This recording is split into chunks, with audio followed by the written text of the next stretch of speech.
बिन सत्संग विवेक न होई। ओम श्री परमात्मने नमः। 4 साधु थे। वे एक शहर के पास एक जंगल में रहते थे और भगवान का भजन स्मरण करते थे।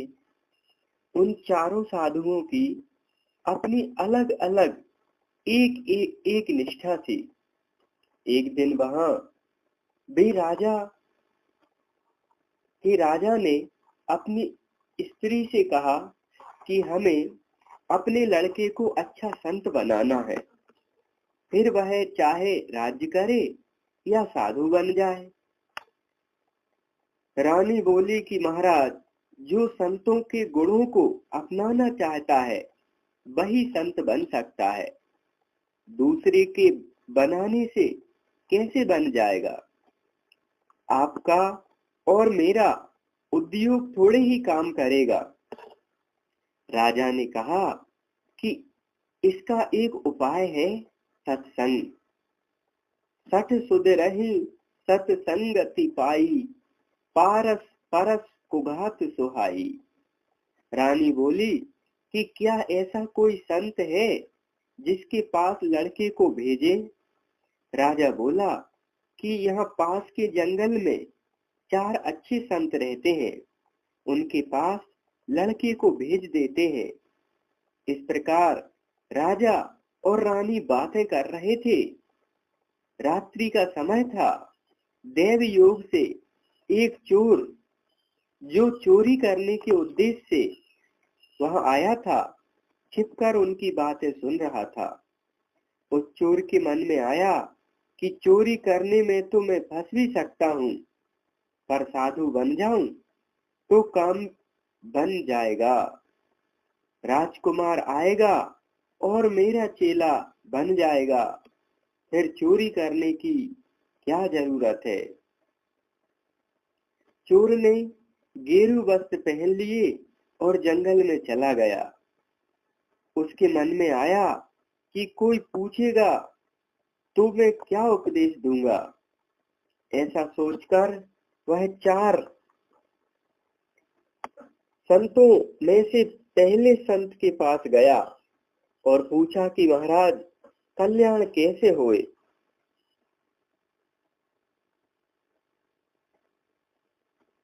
संत ने कहा, भाई, किसी का जी मत दुखाओ, किसी को दुख मत दो, दिल किसी का मत दुखा।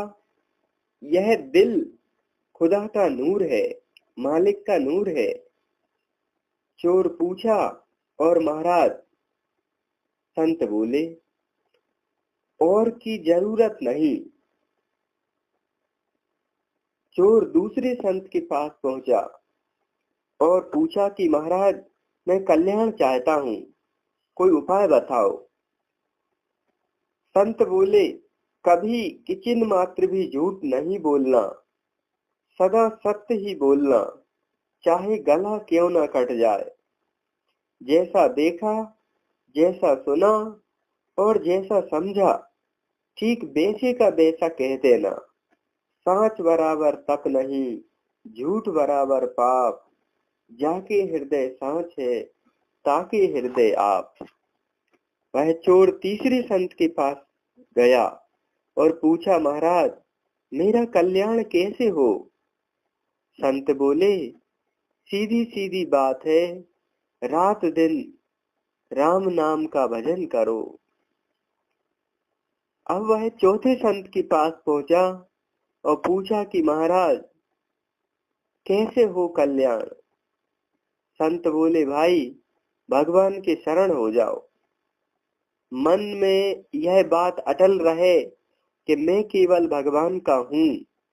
जैसे विवाह होने के बाद लड़की के मन में यह बात दृढ़ हो जाती है कि मैं अपने पति की हूँ, ऐसे ही मन में यह बात दृढ़ हो जाए कि मैं भगवान का हो गया हूँ और मैं किसी का नहीं हो सकता। मेरे तो गिरधर गोपाल, दूसरो न कोई। चोर ने चारों संतों की बातें लिख ली और आगे आकर बैठ गया। अब राजा आया। वह क्रमशः चारों संतों के पास गया। चारों ने एक एक बात कह दी।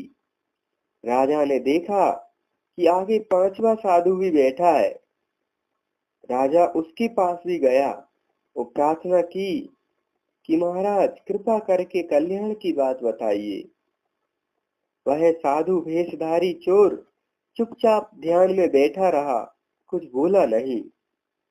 राजा ने ज्यादा प्रार्थना की तो वह बोला, मैं जैसा बताऊंगा वैसा करोगे? राजा ने कहा कि हाँ महाराज, वैसा ही करूंगा। वह बोला, किसी की जी मत दुखाओ, सदा सत्य बोलो, भगवान के नाम का सुमिरन करो, भगवान के शरण हो जाओ, संत जैसा कहे वैसा करो। राजा ने मन में विचार किया, यह संत ज्यादा ऊंचा है। अन्य संतों ने तो एक एक बात कही, पर इन्होंने पांचों बातें कह दी। महाराज बड़े सरल स्वभाव के थे। उनको मालूम नहीं था कि संत की पहचान इस तरह नहीं होती। राजा लौटकर महल में आ गया। रात होने पर वह चोर छिपकर महल में आया। जब राजा रानी के पास गया तब वह चोर दरवाजे के पीछे छिपकर उनकी बातें सुनने लगा। रानी ने पूछा कि क्या बात हुई। राजा ने कहा, मैं जंगल में संतों के दर्शन करके आया हूँ। मैं तो चार ही संत समझता था, पर वहाँ 5 संत बैठे थे। रानी बोली, वहां जाकर आपने क्या कहा? राजा बोला, मैंने भगवत प्राप्ति की बात पूछी तो उनमें से एक संत ने कहा कि किसी का जी मत दुखाओ। दूसरे ने कहा कि सदा सत्य बोलो। तीसरे ने कहा कि नाम जप करो। चौथे ने कहा कि भगवान की शरण हो जाओ। परंतु 5वें संत ने उन चारों संतों की बात भी बताई और साथ में 5वीं बात यह भी बताई कि संत की आज्ञा का पालन करो। राजा और रानी दोनों सच्चे और सरल स्वभाव के थे। उन्होंने विचार किया कि वह 5वां संत ठीक है, अपने लड़के को उसी के पास भेजो। उसकी बातों का चोर पर बड़ा असर पड़ा। मैंने तो नकली बात कही, पर उस पर भी राजा ने श्रद्धा कर ली। अगर सच्ची बात कहूँ तो मेरी ही मुक्ति हो जाए। राजा के सद्भाव के कारण चोर का हृदय बदल गया। वह सच्चा साधु हो गया और जंगल में निकल गया। उसने विचार किया कि 4 बातों का तो मैं ठीक पालन करूंगा, पर 5वीं बात का पालन तब हो जब कोई अच्छा और सच्चा संत मिले, और ऐसा भगवत प्राप्त संत मिले जिसकी आज्ञा का मैं पालन करूं। वह संत को ढूंढने लगा। पहले चोर होने से वह चालाक तो था ही, इसलिए हर एक साधु पर उसका विश्वास नहीं बैठता था। वह कई साधुओं के पास गया, पर किसी पर उसका विश्वास नहीं बैठा। उसके मन में यह बात थी कि जिसमें मेरा चित्त खिंच जाए, मेरा विश्वास हो जाए, उसी को गुरु बनाऊंगा। भगवान ने उसकी सच्ची लगन देखी तो वे ही संत बन के उसके सामने प्रकट हो गए। उनको देखते ही उस पर बड़ा असर पड़ा और बोला कि महाराज, मैं आपके शरण हूँ, मेरे को दीक्षा दीजिए। आप जैसा कहेंगे वैसा ही करूंगा। संत रूप में भगवान बोले, जैसा मैं कहूंगा वैसा करेगा क्या?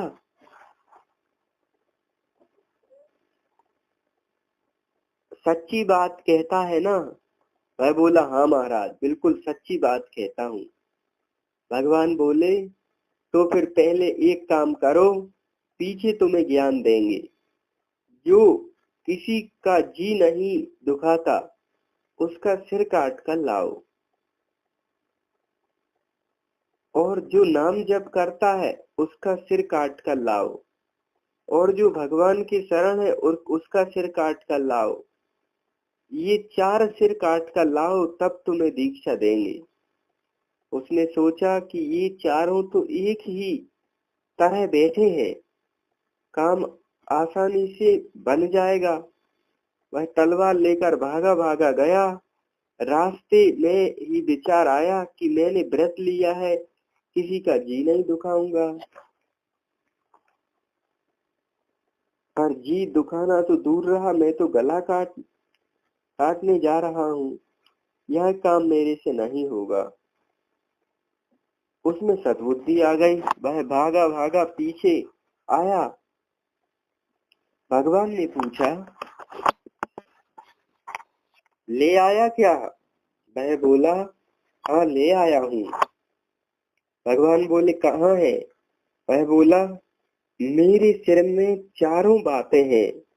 मैं कभी किसी का जी नहीं दुखाता, सदा सत्य बोलता हूँ, नाम जप करता हूँ, और मैं भगवान की शरण हूँ।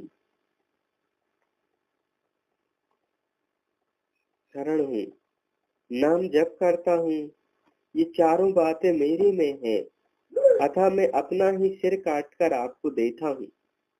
भगवान ने कहा, बस अब सिर काटने की जरूरत नहीं, मैं तेरे को ज्ञान देता हूँ। भगवान ने उसको दीक्षा दी और वह अच्छा संत हो गया। इस प्रकार चालाकी से 5 बातें धारण करने से भी चोर को भगवान मिल गए और वह अच्छा संत बन गया।